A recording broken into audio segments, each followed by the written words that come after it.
প্রিয় দর্শক সকলকে স্বাগত জানাচ্ছি। পুঁজিবাজারের অব্যাহত দরপতনের প্রতিবাদে ঢাকা স্টক এক্সচেঞ্জ মতিঝিলের সামনে বিক্ষোভ চলছে।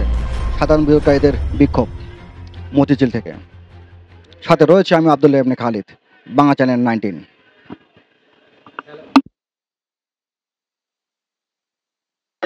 আমরা ট্যাক্স দিতে পারি, আমরা যেন ছেলে মেয়ে বউ বাচ্চা নিয়ে মিনিমাম ভাবে জীবনটা পালন করতে পারি।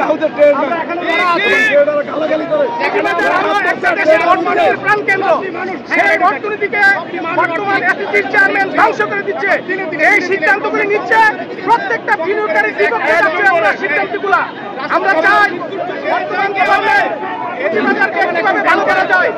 ব্যাংকগুলোর অবস্থা খারাপ ছিল, কিন্তু বাংলাদেশ ব্যাংকের গভর্নর অত্যন্ত সুচারুভাবে ব্যাংকগুলোকে টেনে তুলে আবার চেষ্টা করছে, ভালো করার চেষ্টা করছে। কিন্তু পুঁজিবাজারের দিকে যে এসএসসি চেয়ারম্যান আছে ওনার কোনো নজর নাই। উনি প্রতিদিন একটা সিদ্ধান্ত নেয়, প্রতিটা সিদ্ধান্ত বিনিয়োগকারীর বিপক্ষে যাচ্ছে।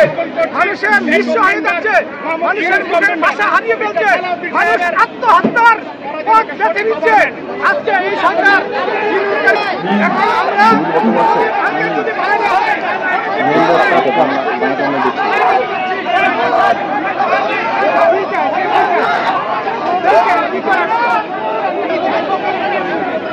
হয় কি চাই ও কি চায়? আমার রবি আছে ভাই।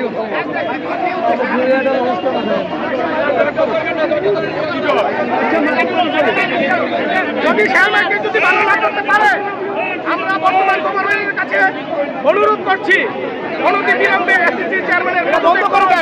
স্টক মার্কেট বন্ধ রাখেন, শেয়ার করতে পারতেছেন না, মানুষের টাকা নিয়ে সিনেমারি খাচ্ছেন কেন?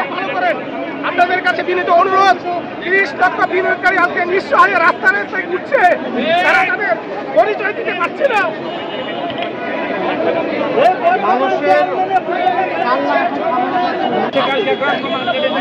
পুঁজিবাজারে অব্যাহত দরপতনের প্রতিবাদে ঢাকা স্টক এক্সচেঞ্জ মতিঝিল অফিসের সামনে বিক্ষোভ চলছে।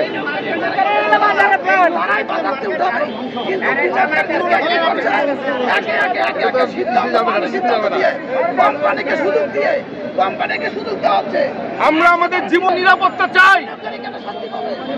আমরা এখানে চুরি করতে আসিনি, আমরা বৈধভাবে দেশের অর্থনীতিকে সচল করার জন্য সেই শেয়ার মার্কেট থেকে ধ্বংস করা পায়তারের জন্য নামে নেমেছে এই গভর্নমেন্ট। আমাদের নিরাপত্তা দিবে কে?